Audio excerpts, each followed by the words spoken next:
नमस्कार। आज हम बात करने वाले हैं भारत के संविधान की, वो दस्तावेज जो दुनिया के सबसे बड़े लोकतंत्र को दिशा देता है। ये सिर्फ एक नंबर नहीं है। ये उस जबरदस्त मेहनत, बहस और लगन का सबूत है जो एक नए देश का भविष्य लिखने में लगी थी। और इस असाधारण मेहनत का नतीजा क्या निकला? एक ऐसा दस्तावेज जो दुनिया के सबसे बड़े लोकतंत्र की रहनुमाई करता है। आज हम इसी की पड़ताल करेंगे। तो सवाल ये है कि ये पूरा ब्लूप्रिंट बना कैसे? चलिए बिल्कुल शुरुआत से समझते हैं। तो देखिए, ये सफर शुरू हुआ 1946 में, जब संविधान सभा बनी। फिर 1947 में डॉक्टर अंबेडकर की लीडरशिप में ड्राफ्टिंग कमेटी ने काम संभाला।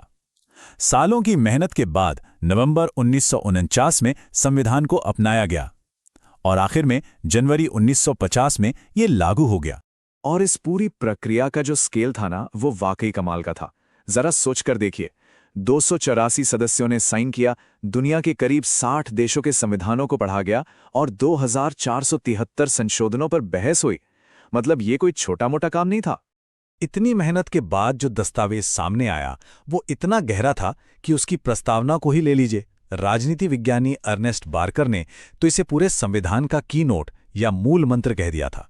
अच्छा, तो ये ब्लूप्रिंट असल में काम कैसे करता है? चलिए इसे समझने के लिए सबसे पहले ये देखते हैं कि हमारे देश में कोई कानून बनता कैसे है। तो होता यह है कि कोई भी आइडिया सीधा कानून नहीं बन जाता। ये एक लंबी डेमोक्रेटिक जर्नी है जो पार्लियामेंट के दोनों सदनों से होकर गुजरती है। ये देखिए, यहाँ इस पूरी प्रक्रिया को बहुत अच्छे से समझाया गया है। एक बिल यानी कि एक विधेयक पहले किसी एक हाउस में पेश होता है।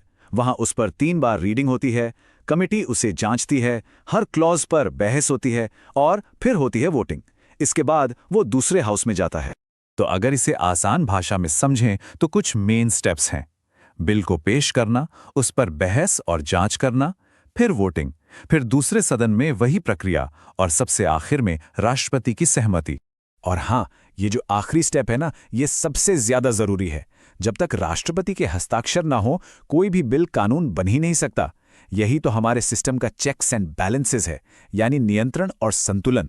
अब जब राष्ट्रपति की बात हुई रही है तो उनकी शक्तियां सिर्फ बिल साइन करने तक नहीं है। उनकी कलम में और भी बहुत ताकत है, खासतौर पर उनकी वीटो पावर्स। जैसा कि यहां दिख रहा है, राष्ट्रपति की शक्तियां बहुत फैली हुई हैं। एग्जीक्यूटिव अपॉइंटमेंट से लेकर लेजिस्लेटिव मामलों पर नजर रखने तक और यहां तक कि जुडिशियल मामलों में माफी देने तक, वो सरकार की हर ब्रांच में एक बहुत ही सेंट्रल रोल निभाते हैं। कानून बनाने की प्रक्रिया में राष्ट्रपति का जो सबसे पावरफुल टूल है वो है वीटो। और ये 3 तरह का होता है।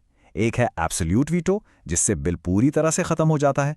दूसरा है सस्पेंसिव वीटो, जो बिल को वापस पार्लियामेंट के पास सोचने के लिए भेज देता है। और तीसरा है पॉकेट वीटो, जिसमें राष्ट्रपति बिल पर कोई एक्शन ही नहीं लेते। लेकिन सवाल यह है कि इन सारे कानूनों और प्रक्रियाओं का मकसद क्या है? इनके केंद्र में है संविधान का सबसे जरूरी काम, नागरिकों के मौलिक अधिकारों की रक्षा करना। अच्छा, तो इन अधिकारों को लागू करवाने के लिए संविधान एक बहुत ही पावरफुल टूल देता है, जिसे कहते हैं रिट। इसे आप कोर्ट का एक ऐसा स्पेशल ऑर्डर समझ सकते हैं जो सरकार को कोई खास काम करने या न करने के लिए मजबूर कर सकता है। तो मान लीजिए किसी के फंडामेंटल राइट का उल्लंघन होता है, तब क्या होगा? संविधान हमें सीधा सुप्रीम कोर्ट या हाई कोर्ट जाकर न्याय मांगने का अधिकार देता है।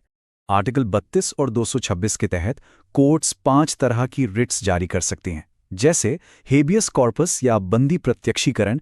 ये पक्का करती है कि किसी को गैर कानूनी तरीके से हिरासत में ना रखा जाए। वहीं मैंडेमस या परमादेश किसी सरकारी अफसर को उसकी ड्यूटी करने का आदेश देती है। मतलब हर रिट नागरिकों के अधिकारों की एक अलग तरह की ढाल है। तो ये जो ब्लूप्रिंट है, ये सिर्फ हमें प्रोटेक्ट नहीं करता, ये अधिकारों और जिम्मेदारियों के बीच एक बैलेंस बनाकर एक नागरिक की भूमिका भी तय करता है। और यहीं पर हमें फंडामेंटल राइट्स और डायरेक्टिव प्रिंसिपल्स के बीच का एक बड़ा फर्क समझना होगा। देखिए, फंडामेंटल राइट्स जस्टिसेबल हैं, मतलब अगर उनका उल्लंघन हो तो हम कोर्ट जा सकते हैं। दूसरी तरफ डायरेक्टिव प्रिंसिपल्स सरकार के लिए एक तरह की गाइडलाइंस हैं, लेकिन उन्हें लागू करवाने के लिए कोर्ट नहीं जा सकते। बिल्कुल, अधिकारों के साथ साथ कर्तव्य भी आते हैं। हमारा संविधान हर नागरिक के कुछ मौलिक कर्तव्यों की भी बात करता है। ये हमें याद दिलाता है कि हमारी भी कुछ जिम्मेदारियां हैं, जैसे पब्लिक प्रॉपर्टी को बचाना और देश की एकता को बनाए रखना। और आखिर में एक बहुत ही कमाल की बात, हमारे संविधान को बनाने वाले बहुत दूर की सोचते थे। वो जानते थे कि वक्त के साथ देश बदलेगा और इसीलिए उन्होंने संविधान को भी बदलने की गुंजाइश थी। इसे एक तरह का लिविंग डॉक्यूमेंट बनाया जो सांस लेता है और वक्त के साथ बढ़ता है। और ये ताकत मिलती है आर्टिकल 368 से।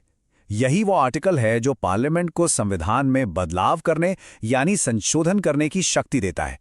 इसी की वजह से ये दस्तावेज समाज की बदलती ज़रूरतों के साथ कदम से कदम मिला पाता है।